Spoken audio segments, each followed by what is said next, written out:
Welcome, Watchers of Illusion, to my Castle of Confusion on the 18th of November 2025, and I'm looking at Alien Cat 2 today. Yes, I haven't bothered looking at the first one yet, so why not just do it out of sequence, because sequences are dull. Anyway, this is Alien Cat 2, and it's a homebrew game, and it's, well, it's on the Master System. And why wouldn't we want to look at games on the Master System? There's been a lot of love for the Master System games over the last few months, which is nice to see. And this one's rather lovely to see. It's basically you crash your spaceship and then you have to rebuild it. So every level that you complete, you get a new piece of spacecraft to assemble. Yes. Now you'll see here that we have to go around collecting keys, and there is a secondary cat on this level that we need to get both of them through that portal that was just opened up there, you see.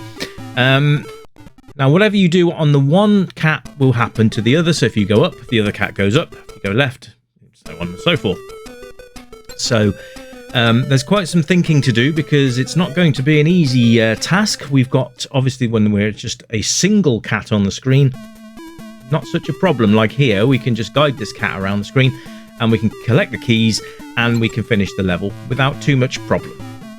But when you've got two of them and you've got obstacles in the way, because you've got all these spikes and things to deal with, and you must find the switch that deactivates those spikes as well on each level, which is it'll either be your main cat or it'll be your secondary cat. This reminds me a little bit of a game called Mirror on the Amiga that I played recently, actually. But, you know, these kind of games are good fun. And there's some good logic behind them. Puzzle games. Do we like puzzle games, folks? Let me know in the comments. I'm going to put these passwords up for you, too. You can feel free to use them, because I'm not going to be doing the full game in this review. But if you fancy going through it and not having to worry about the lower levels, whatever level I finish on, you can choose to use my level codes if you so wish. So you can see here now that we have to trap the one cat underneath the under the ledge there, so that when I move him, so I've just got to sort this out. Let's go. There we go. So I can move my cats around the screen, gets him, and then I can now take control of the other cat exclusively and push the button, down go the spikes, and now I can get him through the portal, which is excellent. So you can see where the puzzle element comes in here, and it works really quite nicely. I like the graphics in the game. Very simple, but they work. Simple doesn't mean that the game is simple. It really doesn't. But the game graphics work so nicely. You've got, I love the colours in the logo there as well, by the way. But these screens are really nicely done. So you've got the blues, and I think later stages will change colours. You've got to be careful not to squish your cats against the spikes, by the way, because it's instant death for your cats. You don't really want that, and once a cat is dead, that's it. You failed the level like that, because there was no way I could move otherwise. So there you go.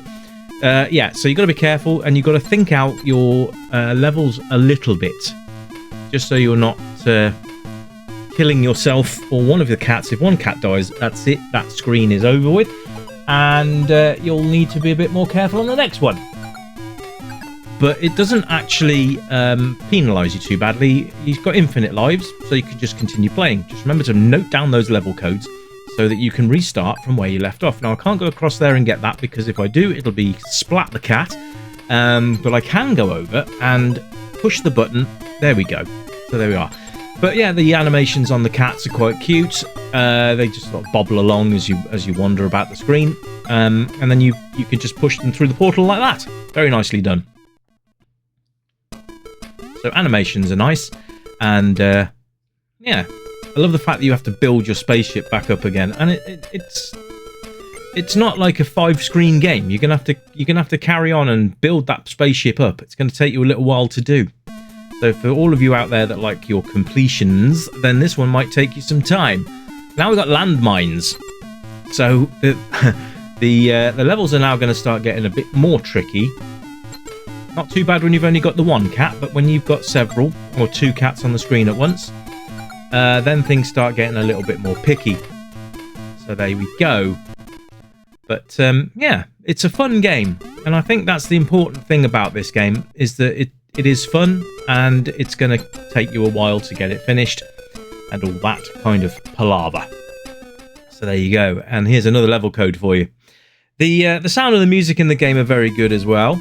So you've got sound effects for picking up keys, you've got sound effects for when you get squished, and you've got sound effects for everything else, which is great. So you can see there that I've had to squish my cat underneath the panel so he doesn't move, and off we go again. So each level will present you with a different challenge, which is always a good thing to see.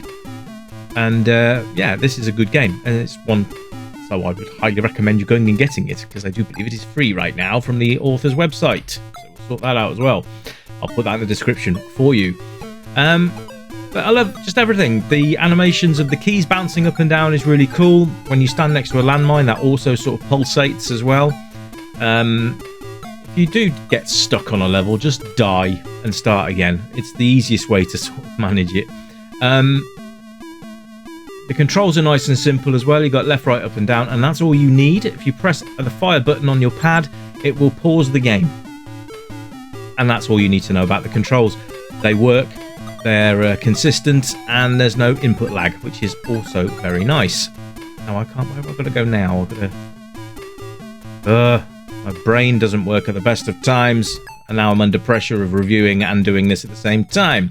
Anyway, let's try and get this level finished without blowing myself up. There we go, now we can get rid of the spikes. That will help things a little bit. Yeah, the gameplay on it is very good as well. It's like very arcadey. This would have been, I would have said, a budget title back in the day, and which again, no bad thing, because this would have probably been around a $9.99er or a $14.99 game, not a big, massive ticket valued one. And again, not a bad thing, because, you know, if we can afford to play these games, that's even better. The replay value is, of course, there, because you've got the password system, so you can continue where you left off, which is great. I've got to figure out this now. How do I get... Ah, there we go.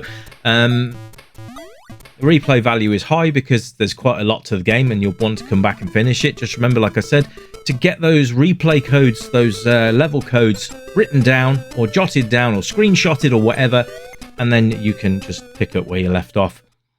But it's a good little game. Alien Cat 2. Go and check it out, get it for yourself, and hopefully you'll enjoy it, because it is a fun game. Anyway, folks, that's enough from me today. I will be back tomorrow, hopefully, because it is actually, I will be. We got Wednesday, and then we've got Throwdown Thursday. Oh yes. So I've got something nice for that one lined up for you guys. And until next time, you keep it retro, and as usual, it's bye for now. Bye bye.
Welcome stranger, I know why you're here. You remember games from the yesteryear, games with pixels and that bleep bloop sound, but boy, they were the very best games in town. We light up the night, neon dreams in our eyes, arcade machines whispering low, pixelated worlds where we all come alive, level up high, let the good times flow. Joystick in hand where we live in the past, high scores and laughter, we're making it last. With every coin drop, we're forging a bond, in this pixel paradise we'll always respond. Welcome to the Retro Gaming Club, where the 8-bit dreams never fade away. Gaming to the beat of our favorite tunes, let's play till the dawn, we'll never lose. Neon lights shining, we're lost in the glow, in the Retro Gaming Club. Let's go, let's go. Flashback to battles, we'll play side by side, power-ups and hearts, love in disguise. We'll race through the levels, collect all the coins, in this timeless adventure we're waiting to join. Crashing 8-bit beats, igniting the night, from pixels to dreams we'll take flight. With every button pressed, our spirits ignite, in this retro wonderland everything feels right. Welcome to